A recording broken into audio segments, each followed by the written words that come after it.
এই মুহূর্তে যে গাছটি দেখতে পাচ্ছেন অত্যন্ত আকর্ষণীয় একটি গাছ। গত কয়েকদিন আগে আপনাদের জানিয়েছিলাম এবং আপনারা অনেক অনেক রেসপন্স করেছিলেন। পাহাড়ি অঞ্চলের একটি গাছ শীতে ডরমেন্সিতে থাকে, গ্রীষ্মের শুরুতেই ছাদ বাগানে প্রচুর পরিমাণ বা মাঠ বাগানে প্রচুর পরিমাণ ফলের সমাহার দেখানোর জন্য ফুল নিয়ে আসে। আর সেই গাছটি হলো পাহাড়ি অঞ্চলের একটা অন্যতম জনপ্রিয় একটি ফল হলো নাশপাতি। আজকের ভিডিওর আলোচনার বিষয়বস্তু হবে নাশপাতি গাছের ফুল আসলে কি পরিচর্যা করবেন, কিভাবে নাশপাতি গাছের ফুলের পরিচর্যা করে ফুলগুলোকে রক্ষা করবেন, প্রচুর পরিমাণ নাশপাতি ফুল আনতে আপনাকে কি কি স্টেপ নিতে হবে। আসুন তাই নিয়ে থাকছে আজকের ছোট্ট ভিডিওটি, না স্কিপ করে কন্টিনিউ করুন।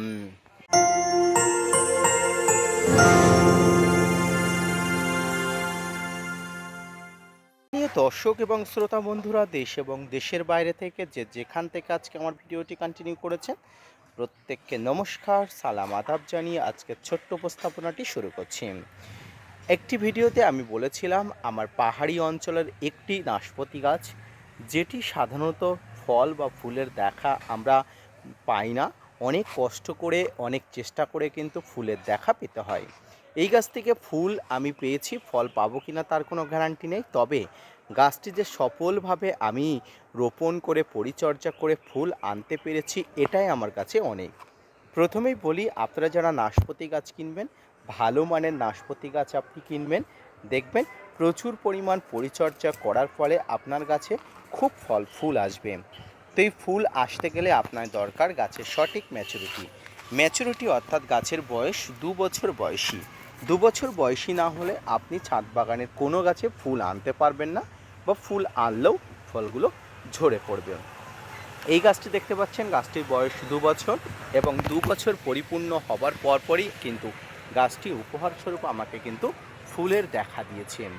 তো এই ফুলগুলোকে রক্ষা করার জন্য আমরা যেমনভাবেই সমস্ত গাছে ফুল আসার পরে পরিচর্যা করি, জাস্ট লাইক জলের বন্দোবস্তা, ফাঙ্গিসাইড, কীটনাশক, মাইক্রোনিউট্রেন এবং পটাশের সোর্স ব্যবহার করি, তেমনটাই করব। গাছের গোড়াতে জল কম দেবো না, বেশিও দেবো না, গাছের গোড়াতে পর্যাপ্ত হারে জল দেবো, তবে জলটি যাতে বেশিক্ষণ জমে না থাকে সেদিকে ব্যবস্থাপনা রাখতে হবে। এর পাশাপাশি গাছে যাতে কোনো প্রকার কীটপতঙ্গর আক্রমণ না ঘটে তার জন্য ফাঙ্গিসাইড বা কীটপতঙ্গনাশক ব্যবহার করতে হবে।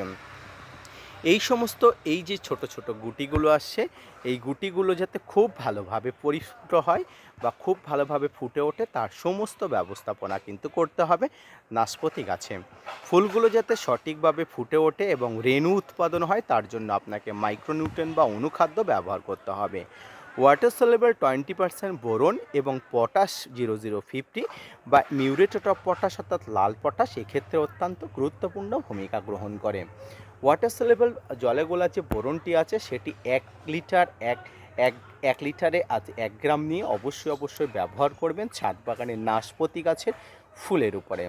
এতে কি হবে, ফুলের এই যে রেণুগুলো দেখতে পাচ্ছেন খুব ভালো করে উৎপাদন হবে এবং এখানে প্রচুর পরিমাণ ফল দাঁড়ানোর সম্ভাবনা দেখা দেবে।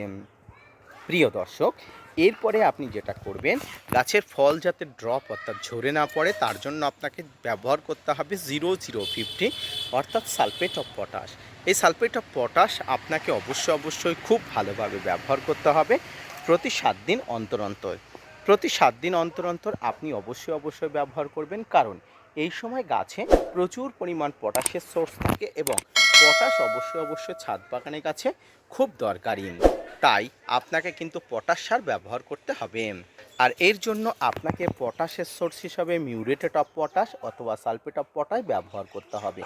মিউরেট অফ পটাশ অর্থাৎ যেটাকে আমরা লাল পটাশ নামে চিনি, এই পটাশ ব্যবহার করতে হবে ছাদ বাগানে পর্যাপ্ত হারে। এবং আপনার যদি জলে গোলা পটাশ গাছে স্প্রের জন্য ব্যবহার করতে চান সেক্ষেত্রে ব্যবহার করবেন সালফেট অফ পটাশ 0050 এনপিকে নামে কিন্তু পরিচিত। এগুলো ব্যবহার করলে গাছের ফুল ঝরে পড়ার প্রবণতা অনেক অংশে কম হয়। এর পাশাপাশি সমগ্র ফুলে যাতে কোনো প্রকার ফাঙ্গাস ব্যাকটেরিয়ার আক্রমণ না হয় তার জন্য যেটা করতে হবে, ফাঙ্গিসাইড বা কীটনাশক ব্যবহার করতে হবে। সর্বোপরি সর্বোচ্চ পরিমাণ রৌদ্র ছাদ বাগানে ব্যবহার করতে হবে। যত পরিমাণ রৌদ্র আপনি লাগাবেন গাছের এনার্জির পরিমাণ বাড়বে এবং প্রচুর পরিমাণ ফল বাড়বে। এই যে সমস্ত ডালপালাগুলো দেখছেন প্রত্যেকটা দিয়ে কিন্তু ফুল এবং কচি পাতা বার হবার সম্ভাবনা থাকে। তাই এই যে ঘুমন্ত বার্ডগুলোকে আপনাকে অবশ্যই জাগিয়ে তোলার জন্য গাছে অবশ্যই খাবারের ব্যবস্থাপনা করতে হবে।